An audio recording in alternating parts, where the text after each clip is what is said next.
रब इश्रह ली सदरी व यस्सिर ली अमरी वाहलुल उक़दतम मिन लिसानी यफ़क़हू क़ौली। अस्सलाम वालेकुम, वेलकम और स्वागत है आप सबका। कैसे हैं आप सब लोग? इस दुआ के साथ कि जहाँ पे भी हों खैरियत से हों। दोस्तों, जैसा कि आपको पता है कि आज अब से कुछ घंटे पहले पाकिस्तान ने अपना स्क्वाड अनाउंस कर दिया है ट्राई नेशन सीरीज़ के लिए, जिसमें पाकिस्तान के साथ पाकिस्तान के अलावा यूएई और अफ़गानिस्तान की टीमें शामिल हैं। दो मैच खेले जाएंगे तीनों टीम्स के, और ये यूएई में ही जो है ट्राई नेशन सीरीज़ के मैचेस सारे के सारे होंगे।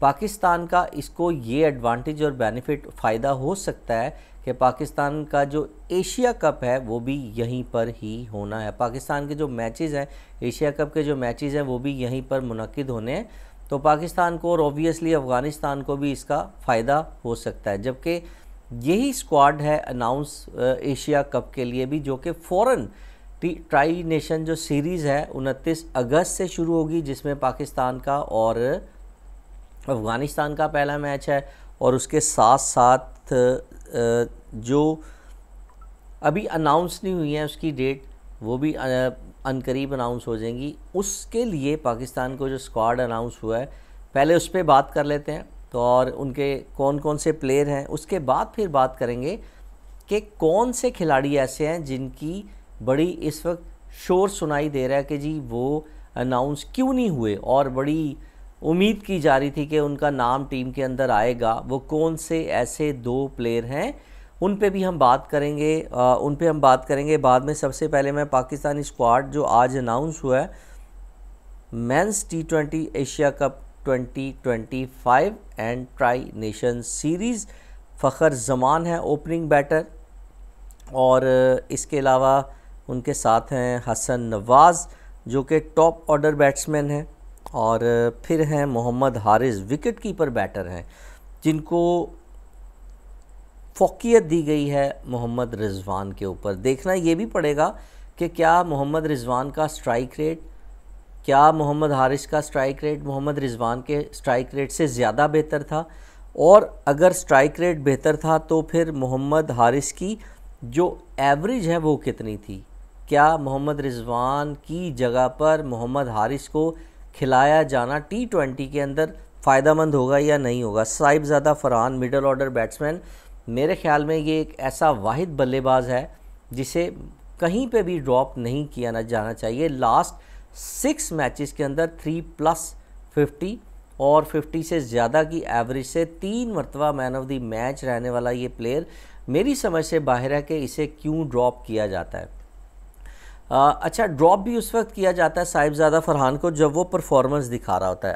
अदरवाइज़ आप ये देखें कि पाकिस्तानी टीम के अंदर ऐसे ऐसे प्लेयर को शामिल किया जाता है जिनकी ना कोई परफॉर्मेंस होती है, बल्कि जहां वो मैच खेल रहे होते हैं बुरे तरीके से उनकी कारकर्दगी हमें देखने को मिलती है, लेकिन उन्हें फिर भी कंटिन्यू किया जाता है। Opening top order batsman opening बल्लेबाज Saim Ayub, on and off जो है वो इस वक्त अच्छी कारकर्दगी, कभी अच्छा चलते हैं कभी नहीं चलते। लास्ट मैचेस के अंदर 2 मैचेस में 50 इन्होंने स्कोर की, लेकिन फिर भी जिस तरह के ये बल्लेबाज हैं या जिस तरह से इन्होंने पिछले साल परफॉर्मेंस दिखाई थी और जो सीरीज़ जीतने में इनका अहम किरदार है, वो उस तरह की परफॉर्मेंस हमें अभी देखने को नहीं मिल रही। उसके बाद बात कर लेते हैं कैप्टन इस जो ट्राई नेशन सीरीज़ है और T20 सीरीज़ के लिए कैप्टन का जो इंतखाब किया गया है, काफ़ी अरसे से मतलब कुछ 6 महीने साल से यही कैप्टन है Salman Ali Agha as a allrounder. 31 साल इनकी उम्र है, बैटिंग करते हैं राइट हैंडेड और साथ साथ बॉलिंग भी करते हैं।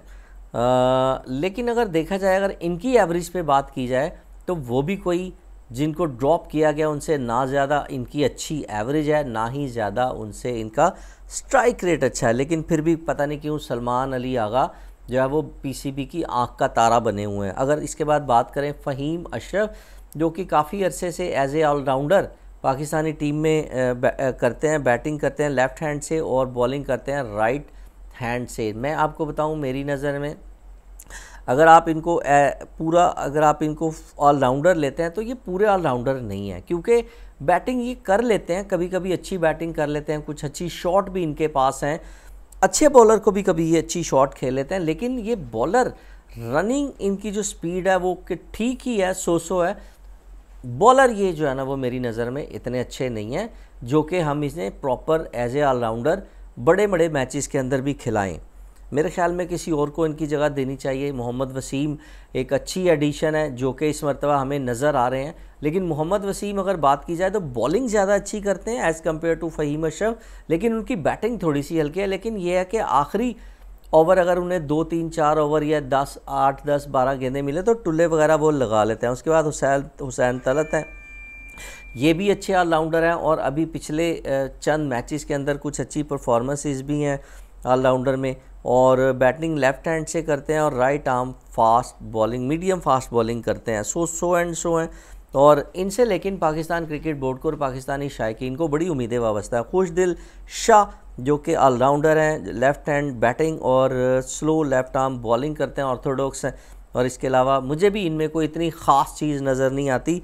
एक आध इनिंग इनकी लास्ट परफॉर्मेंस जो है ना अच्छी है। बाकी स्पिन बॉलिंग में अगर देखा जाए तो सुफियान मुकीम और अबरार अहमद, ये दोनों बड़ी, मेरे ख्याल में ये दोनों बहुत अच्छी एडिशन है, क्योंकि आपको पता है यूएई, शारजा, अबू ज़ैबी की जो विकेट्स हैं, ख़ास तौर पे शारजा कि अगर हम विकेट को पिछले 30-35 साल के अंदर देखा जाए तो वहाँ पर स्पिनर का बड़ा अहम किरदार अदा होता है, और मुझे लगता है कि सुफियान मुकीम और अबरार अहमद वहाँ पर अच्छी बॉलिंग कर सकते हैं। अगर दूसरी तरफ बात की जाए अफ़गानिस्तान की, तो अफ़गानिस्तान के बाद जो टॉप के स्पिनर हैं वो पाकिस्तानी बैट्समैन को ज़्यादा तंग कर सकते हैं। लेकिन ये खुशाइन बात है कि आपने 2 अच्छे स्पिनर को है ऐसी विकेट के ऊपर डाला है जहां पर आपको डालना चाहिए था। उसके बाद फास्ट बॉलर में हारिस रऊफ़, मोहम्मद वसीम, सलमान मिर्ज़ा एंड शाहीन शाह अफरीदी एंड हसन अली, ये 5 फास्ट बॉलर जो है वो लेकर गए हैं। मेरे ख्याल में इसमें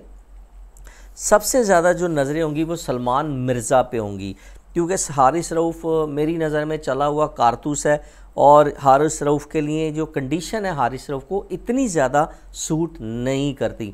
हाँ, हसन अली जो थोड़ी सी अपनी चेंज करते हैं पेस को और बॉल को थोड़ा बहुत जो घुमाते हैं, तो शायद वो मौसर साबित हो सके, या मोहम्मद वसीम, मुझे इनसे भी थोड़ी सी उम्मीदें हैं कि मोहम्मद वसीम आपको अच्छी बॉलिंग कर कर यहाँ पर दे सकते हैं। शाहीन शाह अफरीदी फिर वही बात के नई बॉल से तो अच्छे कारगर साबित हो सकते हैं, लेकिन उन्हें 140 की स्पीड से बॉलिंग करनी पड़ेगी, वरना 132 से नई बॉल से भी बॉलिंग कोई कारगर साबित नहीं रहती। उसके बाद last but not least Sufiyan Muqeem mystery bowler हैं, और मेरे ख्याल में सुफियान मुकीम को जब तक टीम रीड करेंगी तो सुफियान मुकीम को अपना काम जो है ना वो कर लेना चाहिए। तो मुझे ये लगता है कि अच्छा स्क्वाड अनाउंस हुआ है, नॉट बैड, लेकिन इसमें जो कमी है वो क्या है? कमी ये है, मैं नहीं कह रहा कि कमी है, जो लोग बात कर रहे हैं। आज आपने देखा कि स्क्वाड अनाउंस होने के बाद हर बंदे जो है इस पर बात की है, मीडिया ने, सोशल मीडिया ने, चैनल्स पे, यूट्यूबर्स ने, कि जी बाबर और रिजवान इस टीम में क्यों नहीं है। तो बाबर और रिजवान सर इस टीम में यूँ नहीं है, क्योंकि बाबर और रिजवान की अगर बात की जाए तो वो as compare to T20 ODI में ज़्यादा अच्छी परफॉर्मेंस और ज़्यादा कारगर साबित हो सकते हैं।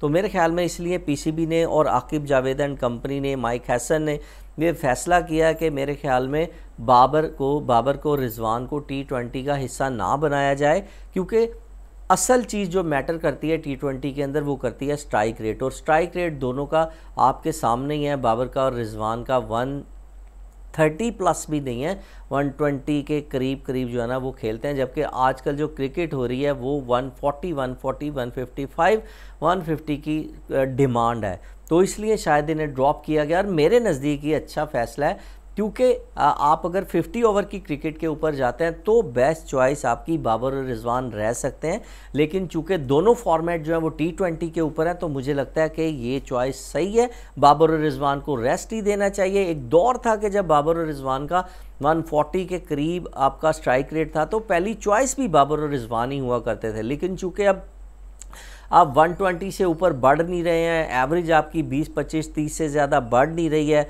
तो फिर आपकी जगह पे सलमान अली आगा एंड कंपनी को फोकियत दी गई है, जो कि T20 की हद तक मैं समझता हूँ ठीक है।